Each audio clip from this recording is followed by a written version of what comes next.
저는 어제 중요한 정보를 하나 받았습니다. 지금 평양이 위험하다고 합니다.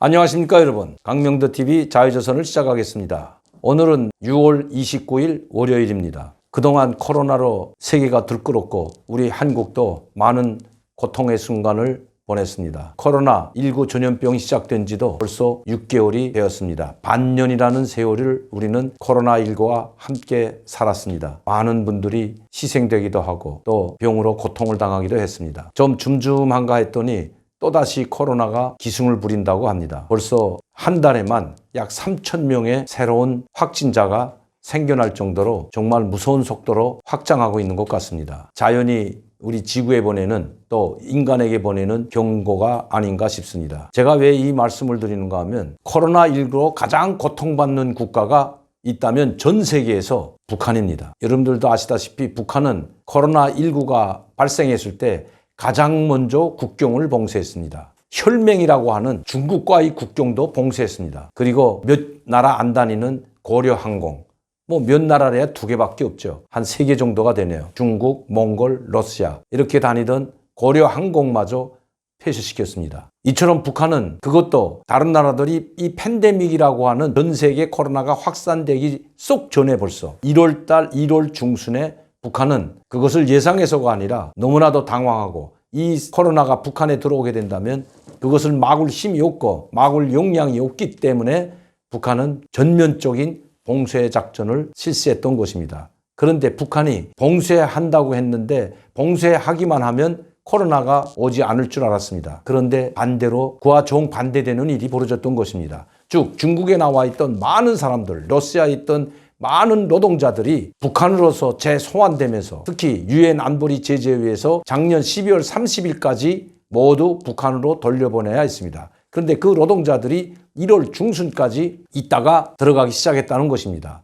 1월 15일까지도 북한으로 들어간 사람들이 있었습니다. 그러나 1월 15일 이후부터는 압록강, 두만강 국경뿐만 아니라 러시아에 하루에 한 번씩 다니던 이 국제열차 이것도 중지시키고 비행기도 중지시키면서 러시아에 나가 있던 노동자든 무역 일꾼이든 그 누구도 북한에는 들어가지 못했습니다. 그러나 그 전에 많은 수만 명의 사람들이 북한으로 들어가면서 역작용이 일어났다는 것입니다. 다시 말씀드리면 중국에 나와 있던 수만 명의 사람들 또 러시아에 나와 있던 수만 명의 사람들이 한 번에 일시에 북한으로 몰려들면서 코로나가 기아 전국으로 확산되었고 가장 많이 확산된 것이 평양시라고 합니다. 왜냐하면 해외에 나와 있는 근로자들, 즉 러시아에 나와 있는 노동자들, 중국에 나와 있는 무역 일꾼들, 그리고 식당 종업원들도 대체로 평양 엘리트 가정에서 보냈던 사람들이 대부분입니다. 여러분들도 아시다시피 13명의 유경식당 종업원들이 우리 한국에 집단 망명하신 것 여러분들 기억하실 겁니다. 13명의 식당 여종업원들의 집이 모두 평양이라는 것 여러분들은 아마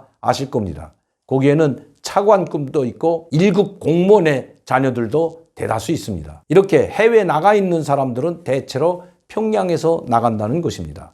그런데 그 평양에서 나갔던 식당 종업원들 그리고 러시아 전 세계에 다 나가 있던 특히 동남아시아에 나가 있던 종업원들 모두 소환되는 바람에 소환된 수많은 사람들에 인해서 평양이 상당히 위험한 상황까지 되었다는 것입니다. 제가 처음에 여러분들께 말씀드렸던 것처럼 2월 중순부터 2월 28일까지 원산에 있었다고 말씀드렸습니다. 그때는 가장 이 코로나19 전염병이 확산될 때입니다. 그때 바로 평양이 가장 많은 확진자가 생겼다는 것입니다. 그래서 김정은은 바로 원산에 내려가 있었다는 것 제가 바로 그때 말씀드렸습니다. 그 이외에도 김정은은 심근경색이나 또 고지혈증 또 뇌졸중과 같은 이런 고질병이 있기 때문에 치료받기 위해서 원산에 있는 자기가 태어난 그 집에서 몇 달 동안 치료받았던 것 여러분들 다 기억하실 겁니다.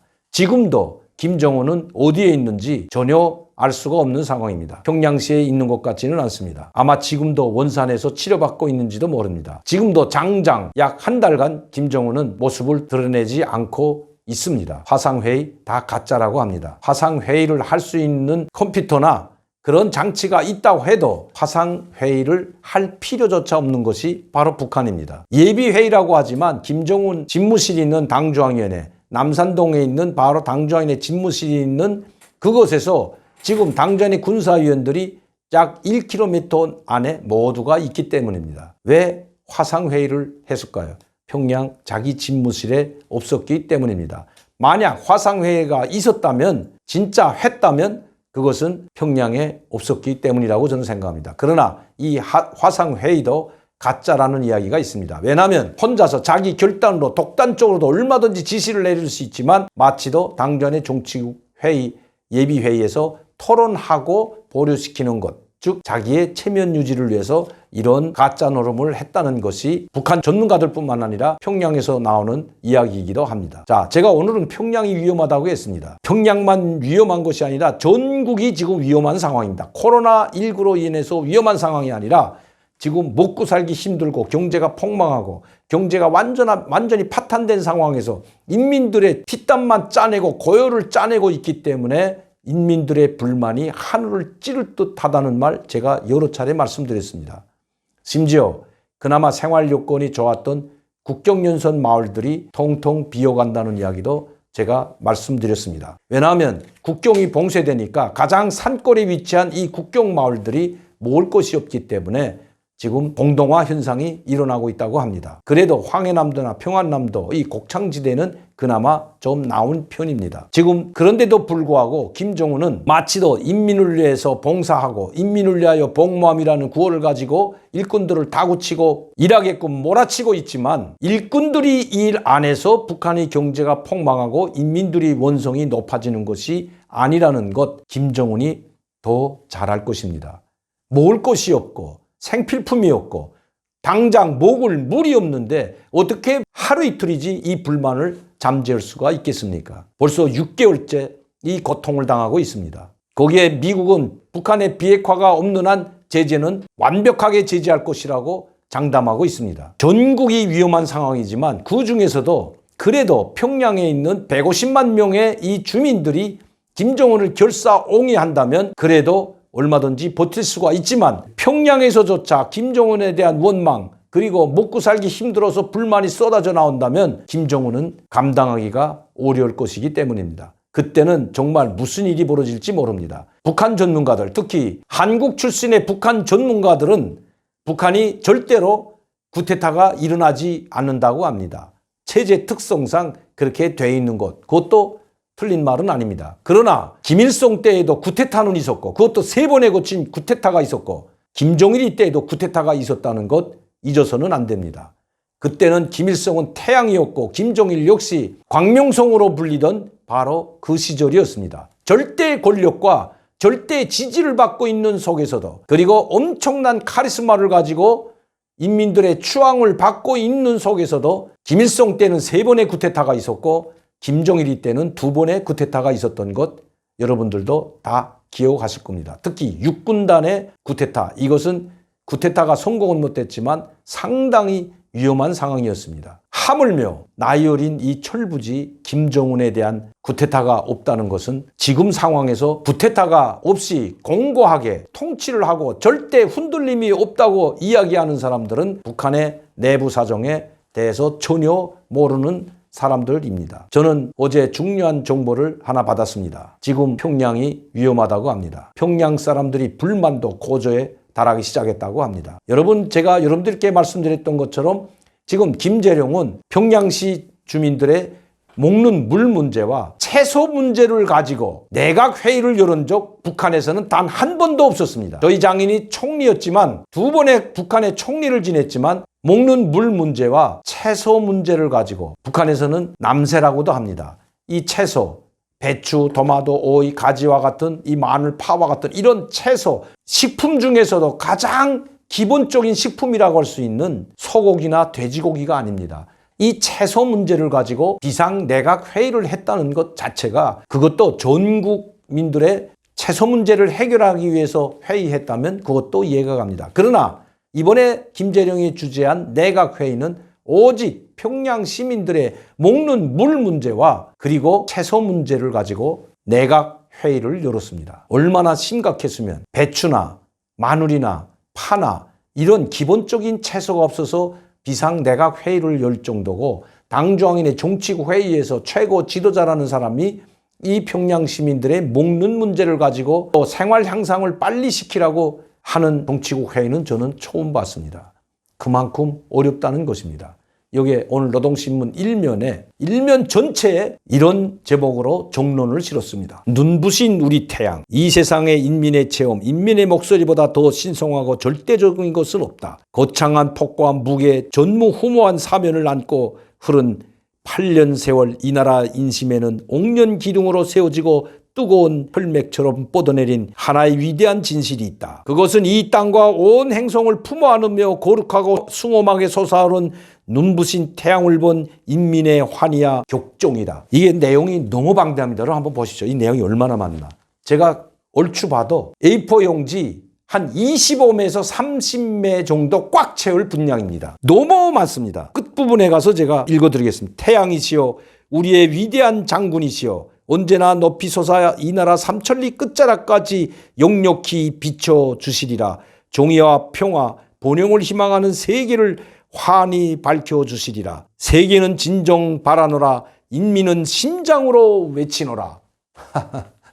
저희 이거 다 읽어보고 저 다 읽어봤는데 여기에 우리가 태양으로 우러러모셨던 김일성 위대한 장군 그리고 그 위대한 태양과 더불어 또다시 솟아오른 태양 김정은 동지라고 되어 있는데 이거 이제 미쳐도 한참 미쳐가는 것 같습니다. 왜냐하면 태양은 김종일이도 김일성의 태양에 비기지 않았습니다. 그리고 태양은 오직 한 사람이라고 했습니다. 바로 김일성 위대한 태양 김일성 동지. 이거 김종일이가 항상 위대한 태양이라고 말했고 자기는 태양이라고 부르질 않았습니다. 그래서 나온 것이 광명성입니다. 그런데 지금 김정은이는 얼마나 바빠 맞았는지 김일성과 똑같은 태양으로 북한 인민들을 세뇌시키고 있는 굴을 실었다는 것입니다. 얼마나 어렵고 얼마나 김정은에게는 리더십과 그리고 통솔력이 없는지 보여주는 대목입니다. 김정일은 자기를 태양처럼 김일성과 동등하게 놓지 않아도 얼마든지 북한을 리더하고 또 통솔력을 발휘할 수 있었지만 김정은은 아니라는 것입니다. 그래서 김일성의 모습을 할 때부터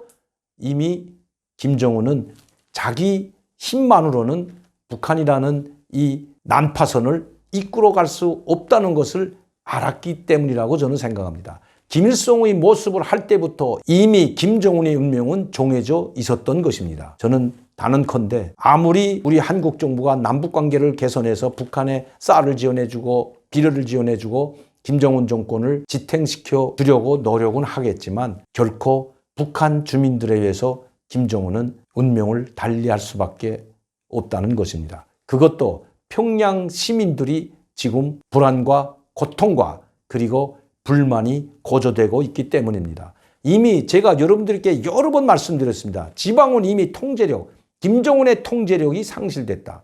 그 증거들을 여러 차례 여러분들께 보여드렸습니다. 그 증거는 바로 지방인민들을 감시하고 통제하고 사찰할 바로 통치기관들, 도당, 도검찰서, 군검찰서, 보위부, 보안성과 같은 이런 권력기관들이 오히려 자기가 먹고 살기 위해서 밀수를 하고 밀렵을 하고 돈 있는 사람들과 결탁을 해서 시장에서 장사를 하고 있는 형편입니다. 오죽했으면 6월 27일 노동신문 일면에 간부들이 인민을 위해서 일하라고 그러니까 호된 질책하는 간부들을 질책하는 형식주의와 관료주의를 버리고 인민을 위해서 복무하라는 이런 사설을 실었겠습니까? 인민을 위해서 복무하라는 사설은 많이 실렸지만 오직 인민을 위해서 우리는 일해야 된다. 인민을 위해서 복무해야 된다는 말은 김일성, 김정일 때도 많이 했지만 간부들을 형식주의, 관료주의 그리고 일을 하지 않는다고 질책하는 사설은 저는 보지 못했습니다. 이제는 노동신문에도 간부들이 일을 안 한다고 욕을 할 정도로 질책하고 경질할 정도로 김정은의 리더십과 통솔력이 떨어지고 있다는 증거인 것입니다. 지금 가장 북한이 심각하게 식량난 그리고 에너지 고갈, 공장을 돌릴 수 있는 원재료 제로 이런 상태에서 해결 방안이라는 것은 보이지 않습니다. 아무리 김정은이 태양으로 모시고 태양으로 둔갑을 한다고 해도 이런 상황에서 북한의 경제력을 회복하고 북한 주민들을 먹고 살게 해줄 수 있는 길은 한 길밖에 없다는 것입니다. 오직 그 길만이 북한이 다시 사는 길입니다. 북한 인민이 살고 북한이 사는 길이라는 것입니다. 그 길은 항상 여러분들께 제가 말씀드렸듯이 김정은 독재 체제의 붕괴입니다. 김정은 독재 체제가 붕괴되지 않는 한 평양 시민뿐만 아니라 북한 전체 인민이 굶주림 속에서 헤어나지 못한다는 것입니다. 우리는 김정은을 도울 것이 아니라 바로 불쌍하게 굶어 죽어가고 있는 북한 인민들을 도와야 할 것입니다. 오늘도 강명도TV 자유조선을 시청해 주신 여러분들께 진심으로 감사를 드립니다. 그리고 북한 저 불쌍한 인민들은 김정은과 분리해서 우리가 생각해야 됩니다. 김정은이가 먹이지 않는 북한 주민들 우리가 생각할 필요 없다. 이런 분들도 계십니다. 그러나 우리가 저들을 안아주고 어려움에 처한 북한 사람들, 북한 주민들을 우리가 안아줄 때 그들은 우리와 손잡게 될 것입니다. 광고를 하나 보내드리겠습니다. 지금 제가 하는 이 유튜브 방송이 처음부터 노란 딱지를 붙이기 때문에 광고가 올라오지 않습니다. 그래서 광고 수입이 전혀 없다고 해도 과언이 아닙니다. 여러분, 제가 이 방송을 계속하기 위해서는 우리 스태프들과 그리고 이 편집가들 그리고 전 세계에 있는 통신원들로부터 여러분들은 아마 그 통신원들이 누군지는 잘 아실 겁니다. 그 통신원들로부터 정보를 입수하고 확인하고 있습니다. 그러면 자금이 필요합니다. 여러분들께 제가 그냥 자금을 후원을 많이 해달라고 하지 못합니다. 코로나19 때문에 여러분들의 상황도 상당히 어렵기 때문에 그런 말씀은 드리기가 정말 저도 어렵습니다. 그래서 제가 흑마늘 진액골드 참 기력도 회복시키고 면역력도 높여주는데 너무나도 좋습니다. 그것도 싼 값으로 어디서도 구할 수 없는 이 흑마늘 진액골드와 흑염 마늘 가지고 구운 소금입니다. 이것을 제가 여러분들께 소개하고 있습니다. 많은 구매 부탁드립니다. 그리고 송내동 대동강 오리불고기 오픈한 것을 여러분들께 말씀드리고 많이 찾아주셨으면 합니다. 감사합니다.